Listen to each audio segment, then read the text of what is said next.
Hola, muy buenos días. Nosotros somos el equipo 7 y 8 y nosotros pues vamos a hablarles del conocimiento en la filosofía clásica, centrándonos en el pensamiento, en la filosofía medieval y entre otros puntos.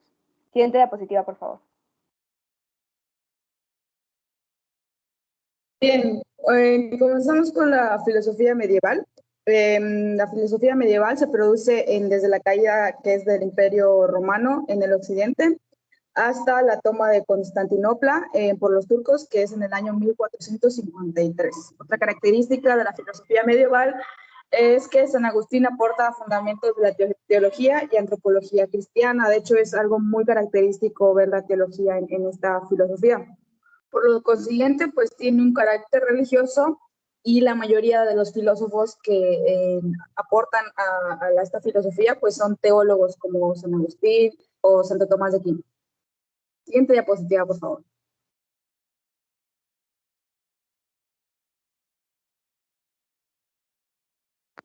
Bueno, tenemos que en la filosofía medieval surge con algunas tendencias que buscan unir la razón y la fe. Una de las características que tiene es que Dios es el creador. ¿A qué nos referimos con esto? Que creó el mundo, el hombre, animales, plantas, todo lo que existe fue creado por este ser. Busca causas y consecuencias, soluciones a problemas que muchas veces consideramos que no tienen, se puede considerar algo divino o que su solución es difícil, vamos a decirlo así.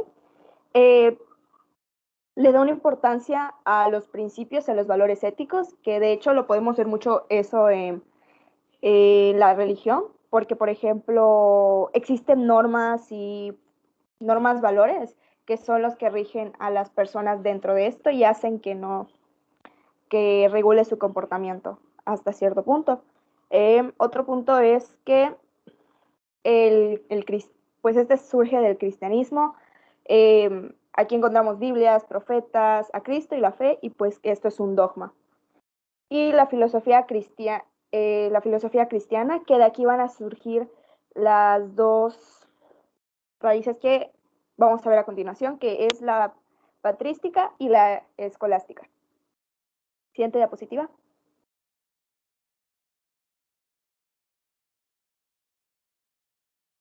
Bueno, ahora vamos a hablar de la filosofía patrística. Esta es conocida igual como la filosofía de los padres de la Iglesia, que es una filosofía que es religiosa en cuanto al servicio de las enseñanzas en la fe.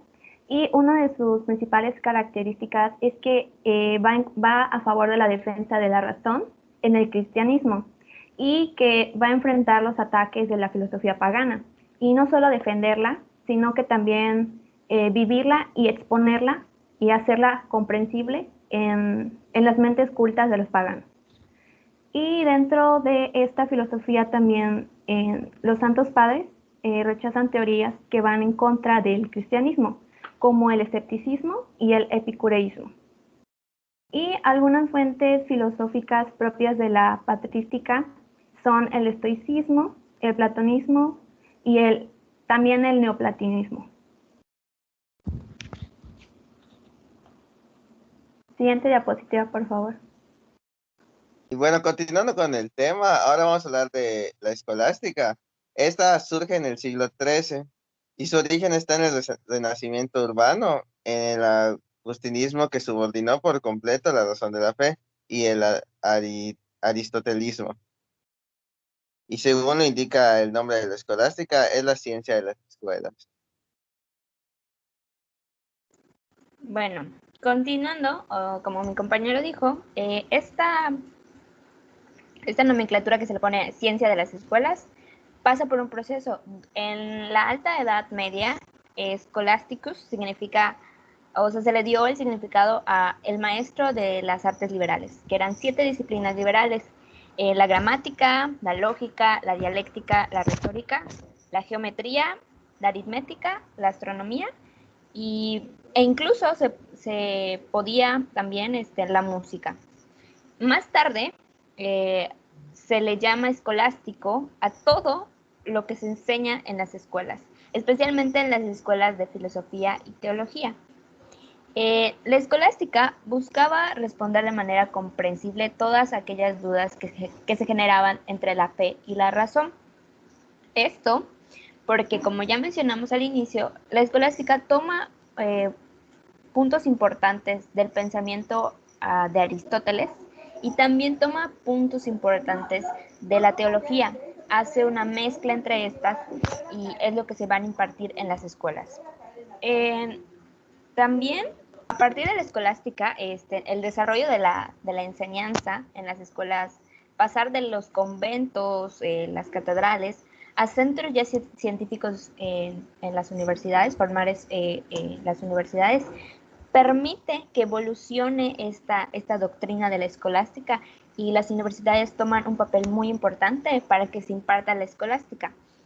Los escolásticos ven al ser humano como una imagen de Dios, entonces por eso se mezcla la razón y la fe, porque el ser humano es a imagen y semejanza de Dios, entonces buscan la respuesta entre la filosofía y la teología. Les vamos a hablar sobre a San Agustín y su doctrina del conocimiento. El verdadero conocimiento no puede referirse a los objetos sensibles de este mundo. De igual manera critica el fundamentalismo. Existen dos tipos de conocimiento, él asegura su posibilidad, el conocimiento sensible y también el conocimiento racional. El conocimiento racional puede ser inferior y superior, sigue la teoría platónica, y el conocimiento sensible es el grado más bajo del conocimiento y aunque realizado por el alma, los sentidos son de instrumentos. La cosmología de San Agustín, él nos plantea que Dios hizo el universo de la nada y usa la frase creatio ex nihilo, que significa que es de la nada o desde la nada. Esto significa el que plantee que Dios hizo el universo de la nada, de acuerdo con San Agustín, es que cada cosa ha sido creada por Dios de acuerdo a su razón o sus ideas. Es decir, que las cosas se hicieron por su verbo, el cual es eterno e inmutable. Después nos dice que nada se hace sin una causa suficiente. Es por esta razón, él nos menciona que el Logos hace todas las cosas que Dios ha establecido. Es decir, el Logos es el pensamiento o la razón de las personas. Siguiendo con la cosmología de San Agustín, pues él menciona que Dios no creó al mundo como lo conocemos, sino que Dios introduce en el universo simientes o gérmenes de todas las cosas posibles. Para entender un poquito más esto, los simientes son semillas o granos que en su interior contienen alguna planta de alguna especie y que estos, si se encuentran en condiciones favorables, germinarán y darán origen a alguna planta de la misma especie. ¿Qué quiere decir con esto? Que es ese algo que causará el origen de otra cosa. Él decía que con el tiempo se irán desarrollando de forma gradual. Definía al tiempo como una secuencia finita de todo lo que existe. En resumen, lo que San Agustín quería dar a conocer con su ideología de la cosmología es que el cosmos se iba innovando, se iba actualizando siempre se iba a ir actualizando, nunca va a dejar de desarrollarse. Santo Tomás sigue la teoría del conocimiento aristotélica, la cual consiste en que el conocimiento comienza por los sentidos, y por eso plantea 5 vías que comienzan por la experiencia sensible de los seres del mundo, para acabar construyéndola con que Dios existe. La primera es que el conocimiento inicia cuando los sentidos captan un objeto, la segunda cuando su imagen se graba en la imaginación y además queda conservada, la tercera, el entendimiento agente elimina los elementos individuales y concretos, o sea que solo deja lo esencial. La cuarta refiere a que el entendimiento paciente conoce universalmente el concepto que ha formado el entendimiento agente. Por ejemplo, crea el concepto del hombre. Igual, el número 5 es vuelta a la imagen. El entendimiento aplica el concepto universal a un objeto concreto. La conclusión fundamental de la explicación del conocimiento de Santo Tomás es que el entendimiento no conoce directamente las cosas individuales, sino lo universal. Ahora bien, como tal, lo universal no se da si no es una cosa en particular. El entendimiento también conoce indirectamente a las cosas particulares. Para finalizar, pasamos a la cosmología de Santo Tomás, en la cual se establece que el mundo, con todos los seres y elementos, fue creado por Dios de la nada en el tiempo. También fue el principal y más popular impulsor del argumento cosmológico en Occidente. Para entender la existencia o no existencia de Dios,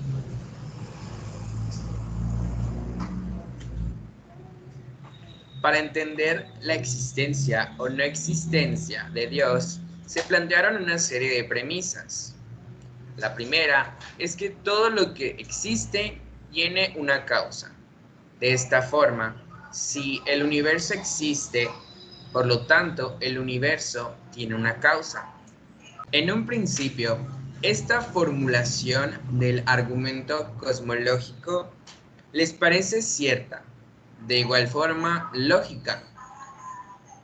Y hubo grandes pensadores que la consideraron irrefutable.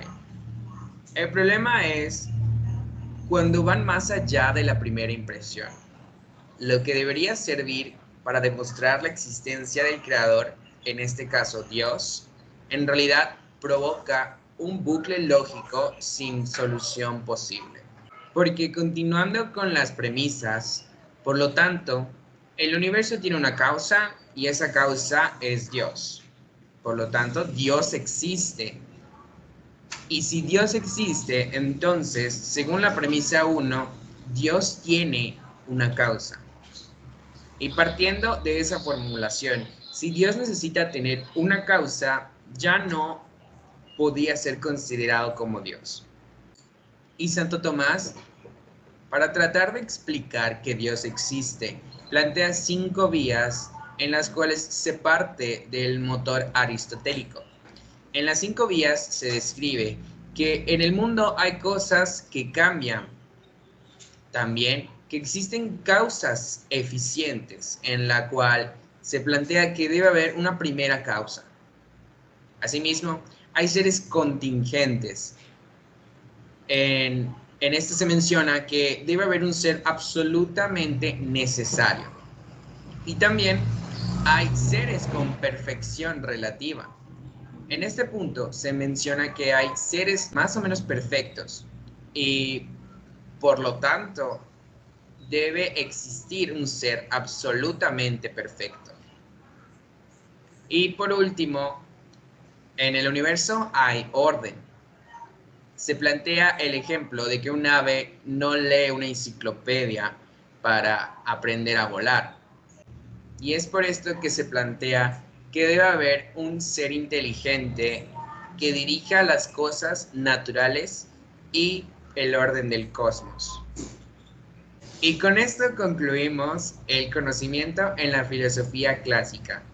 Gracias por su atención.